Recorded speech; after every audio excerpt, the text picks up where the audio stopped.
Hello बच्चों, welcome to आरंभ। आज हम लोग ग्राफ बनाना सीखेंगे कि इनवर्स ट्रिग्नोमेट्रिक फंक्शन का ग्राफ कैसे बनाया जाता है। आप जब खुद से बना करके देखेंगे तो आपको खुद ब खुद समझ में आएगा कि इसका डोमेन और रेंज जो हम लोगों ने पहले बनाया था वो कैसे आया था।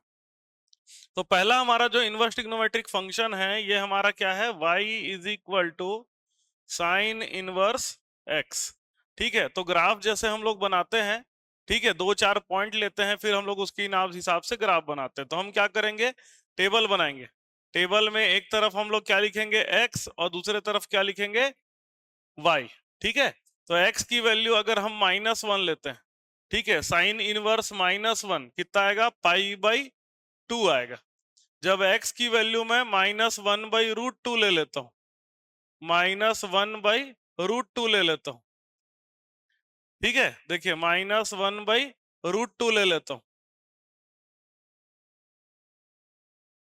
तो ये आपका आ जाएगा, देखिए -1/√2 ले लेते हैं। ठीक है, 1/√2 कब होता है, 45 डिग्री पे। माइनस अगर रहता है तो कितना आएगा, ये आएगा -पाई/2। इसका आंसर आ जाएगा -पाई/4। ठीक है, अगर मैं साइन की वैल्यू -1/2 ले लेता हूँ, -1/2 ले लेता हूँ, -1/2 मतलब क्या है, 30 डिग्री में 1/2 आता है, तो इसकी वैल्यू आ जाएगी -पाई/6, -पाई/6 आ जाएगी। अगला अगर देखेंगे, अगर हम लोग 1 ले लेते हैं तो 1 में आएगा पाई/2, 1 में कितना आएगा, पाई/2। फिर 1/√2 ले लेते हैं, 1/√2 ले लेंगे तो 1/√2 में आपका आ जाएगा पाई/4। ठीक है, तो ऐसे हमने 5 अलग अलग डेटा ले लिया।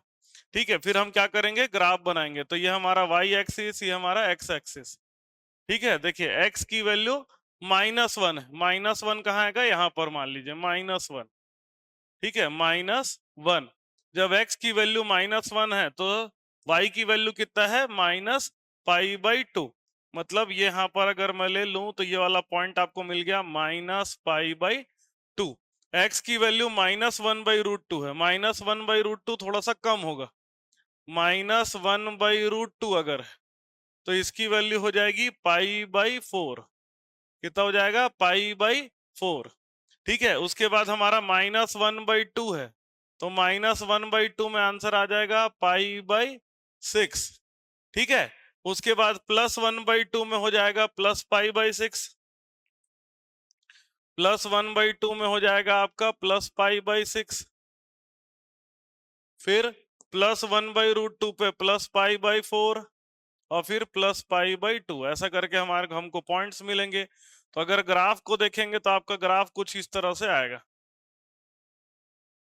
ऐसा। ठीक है, इसका ग्राफ देखेंगे तो कुछ इस तरह से बनेगा। तो ये हमारा हो जाएगा साइन इनवर्स x का ग्राफ। ठीक है, फिर हम लोग देखते हैं कॉस इनवर्स x का ग्राफ। ठीक है, ध्यान से देखेंगे, मैं अब टूल यूज कर रहा हूं, टूल यूज करके हम लोग क्या करेंगे, ग्राफ बनाएंगे। ठीक है, तो देखेंगे ध्यान से, टूल यूज करके हम क्या करेंगे, ग्राफ बनाएंगे। देखिए ग्राफ कैसा बनेगा, ग्राफ हमारा बनेगा, ध्यान से देखिए, ग्राफ हमारा बनेगा,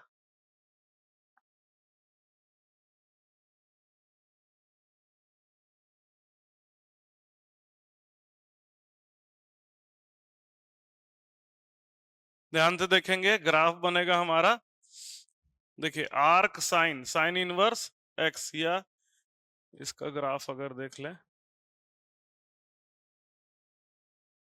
देखिएगा पहला जो ग्राफ है ये हमारा है आर्क साइन। ठीक है, साइन इनवर्स एक्स का ग्राफ पहले मैं बना रहा हूं। तो देखिए ये जो ग्राफ कैसा बना, साइन इनवर्स एक्स का ग्राफ बना। ठीक है, साइन इनवर्स एक्स का ग्राफ जिसकी वैल्यू, अगर एक्सट्रीम वैल्यू देखेंगे हम लोग, एक्सट्रीम वैल्यू, तो ये वाला वैल्यू आ जाएगा आपका +पाई/2, और ये वाला वैल्यू आपका आ जाएगा -पाई/2। और इसकी वैल्यू आप देख सकते हैं, एक्स की वैल्यू -1 से +1 तक ही जा रहा है।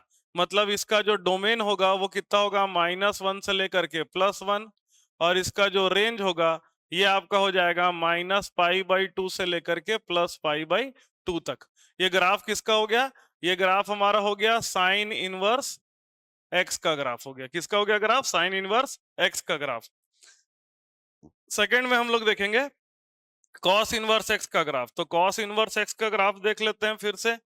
तो कॉस इनवर्स एक्स का ग्राफ अगर हम लोग बनाते हैं, देखिए ध्यान से देखेंगे कॉस इनवर्स एक्स का ग्राफ क्या बनेगा। ठीक है, कॉस इनवर्स एक्स का अगर हम लोग ग्राफ देख ले तो ये आपका आ जाएगा, देखिए कॉस इनवर्स एक्स। तो आर्क कॉस इनवर्स एक्स को हम लोग ले लिए, ये आपका ग्राफ आ गया कॉस इनवर्स एक्स का। ठीक है, ये आपका ग्राफ आ गया कॉस इनवर्स एक्स का। ठीक है, तो आप देख सकते हैं कि एक्स की वैल्यू फ्रॉम -π/2 टू +π/2 तक है। डोमेन जो एक्स की वैल्यू जो जा रही है वही हमारा क्या होता है, डोमेन होता है। तो एक्स की वैल्यू क्या आती है, -π/2 से लेकर के सॉरी डोमेन बोल रहा हूँ, एक्स ये जो है एक्स की वैल्यू -1 से लेकर के +1 तक आएगी, -1 से लेकर के +1 तक आएगी। और रेंज देखिए, ये जो y की वैल्यू है ये हमारा क्या होता है, रेंज होता है। तो अगर आप इसको अगर आप निकालेंगे इसकी वैल्यू अगर पाई के टर्म में, तो ये आएगा आपका 2π। ठीक है, कितना आएगा 2π, और ये वैल्यू कितना है 0, तो इसलिए इसका रेंज कितना आएगा 0 से लेकर के 2π नहीं, 0 से लेकर के पाई तक आता है 3.14। ठीक है, देखिए अराउंड ये 3.14 के आसपास आ रहा है, मतलब 0 से लेकर के पाई तक आ रहा है। तो रेंज इसका कितना बनेगा, 0 से लेकर के पाई तक। बात समझ में आ रही है, 0 से लेकर के पाई तक। अगला अगला हम लोग देख लेंगे tan इनवर्स एक्स का ग्राफ। तो tan इनवर्स एक्स का ग्राफ कैसा बनेगा भाई, देखे तो tan इनवर्स एक्स का ग्राफ देखिए कैसा बनेगा। मैं देख लीजिए tan इनवर्स एक्स का ग्राफ ले लेता हूं। तो ये हमारा बन गया tan इनवर्स एक्स का ग्राफ। देखिए tan इनवर्स एक्स के ग्राफ में आप देख सकते हैं कि जो x की वैल्यू है वो कोई पर्टिकुलर उसमें लिमिटेड नहीं है। ठीक है, मतलब वो आगे तक जा सकती है। ठीक है, और उसके बाद अगर आप y की वैल्यू देखेंगे तो ये y की वैल्यू आपको कहां से कहां तक देखने को मिल रही है, y की वैल्यू आपको +π/2 से लेकर के ये आता है -π/2 तक। इसी कारण से इसका जो डोमेन बनेगा, डोमेन होगा हमारा -∞ से लेकर के +∞, बट इसका रेंज कितना आएगा, रेंज आएगा -π/2 से लेकर के +π/2 तक। ये हमारा इसका क्या आएगा, रेंज आएगा। ठीक है, ये हमारा हो गया tan इनवर्स एक्स का ग्राफ। किसका ग्राफ है ये, tan इनवर्स एक्स का। पिछला वाला ग्राफ किसका था, पिछला वाला ग्राफ था हमारा cos इनवर्स एक्स का ग्राफ था। ठीक है, ध्यान से समझते चलेंगे। ठीक है, ये हमारा ग्राफ कंप्लीट हो गया tan इनवर्स एक्स तक। अब क्या बचा, cosec inverse x.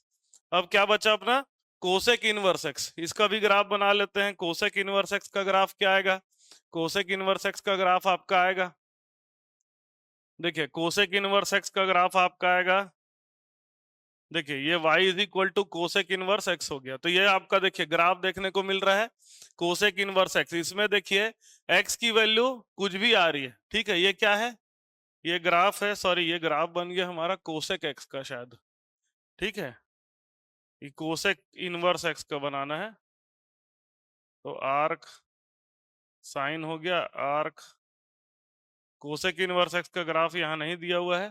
Cosec inverse x का, इसी को अगर आप जो ग्राफ है इसी को अगर आप ऐसा बना लिए, मतलब y एक्सिस x वाला जो बन जाएगा y और y बन जाएगा x, तो ये आपका बन जाएगा कोसेक इनवर्स x का ग्राफ।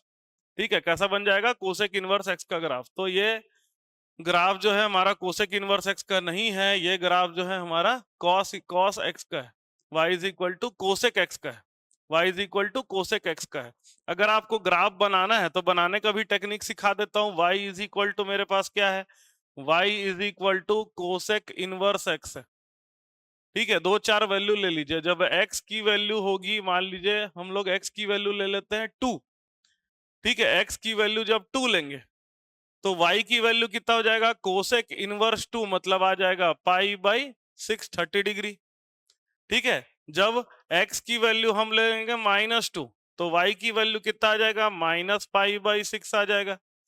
ठीक है, जब x की वैल्यू मैं ले लूंगा 1 तो y की वैल्यू हो जाएगी +π/2। जब x की वैल्यू मैं लूंगा -1 तो y की वैल्यू हो जाएगी -π/2। ठीक है, अब उसके बाद x की वैल्यू अगर मैं ले लेता हूँ 2/√3 तो y की वैल्यू हो जाएगी +π/3, और जब x की वैल्यू -2/√3 होगा तो y की वैल्यू हो जाएगी -π/3। ऐसे करके बन जाएगा। क्लियर है, ऐसा करके आपका आंसर आ जाएगा। तो इस तरह से सारे पॉइंट को कंसीडर करके आप ग्राफ बना सकते हैं। तो एक ग्राफ हम लोग बना ही लेते हैं, देखते हैं कैसा ग्राफ बनेगा। तो मैंने ये x एक्सिस ले लिया और ये y एक्सिस ले लिया। देखिए x की वैल्यू पहले मैं 1 और -1 ले लेता हूं। तो x की वैल्यू जब -1 है तो y की वैल्यू कितना है, +π/2 है। यहां पर मान लीजिए +π/2 पर है, ठीक है। उसके ये +π/2 हो गया। जब x की वैल्यू आपकी माइनस +1 है तो +1 में, सॉरी, x की वैल्यू जब -1 है तो y की वैल्यू कितना है, -π/2 है। सॉरी, यहां पर हम लोग गलती कर दिए, -1 में -π/2 होता है। तो -1 में ऐसा आएगा आपका -π/2। +1 में कितना आ जाएगा, +π/2। ठीक है, +1 में कितना आ जाएगा, +π/2। फिर कहाँ जा रहा है, -2। -2 में कितना है, -π/6। तो -2 हम लोग यहाँ ले लेते हैं, -2 में आ जाएगा -π/6।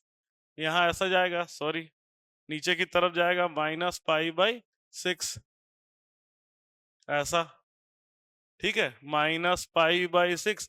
और +2 में आ जाएगा +π/6। तो इस सब पॉइंट को मिला करके आप क्या कर सकते हैं, ग्राफ बना सकते हैं। ठीक है, ये सब पॉइंट को मिला के क्या कर सकते हैं, ग्राफ बना सकते हैं। कुछ का आपका ग्राफ कुछ इस तरह से बनेगा। ठीक है, कुछ इस तरह से ग्राफ आपका बनेगा।